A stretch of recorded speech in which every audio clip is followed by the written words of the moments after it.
पनि धरानमा जग्गा किन्छु अनि धरानमा घर बनाउँछु। यो प्रपर्टी चाहिँ सिलिङ जस्तै धरानमा जग्गा किन्छु घर बनाउँछु भन्नेहरूको लागि मात्र नभएर यो प्रपर्टी चाहिँ म केही गर्दिन भाडा मात्र खाएर बस्छु भन्नेहरूको लागि पनि हो है। किनभने यो प्रपर्टीमा 5 दिनमा 30,000 भाडा आउँछ।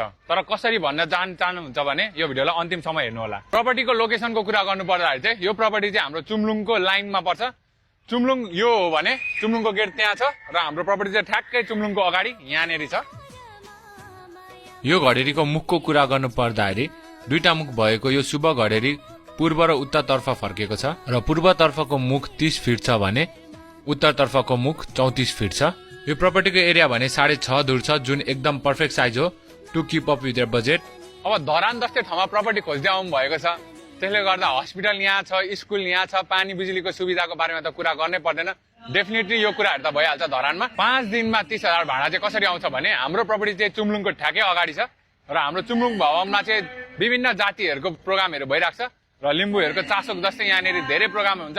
प्रोग्राम मेला धेरै कुरा हुन्छ यहाँनिर। त्यसले गर्दा यहाँनिर चाहिँ हाम्रो स्टल लाग्छ एकदमै र 5 दिनमा पनि उहाँहरू चाहिँ 30,000 रुपियाँ भाडा दिन यो खाली प्रपर्टीलाई पनि तयार हुनुहुन्छ र हजुरले यहाँनिर सेमी कमर्सियल घर बनाउनु भयो भने चाहिँ अझ राम्रो हुन्छ।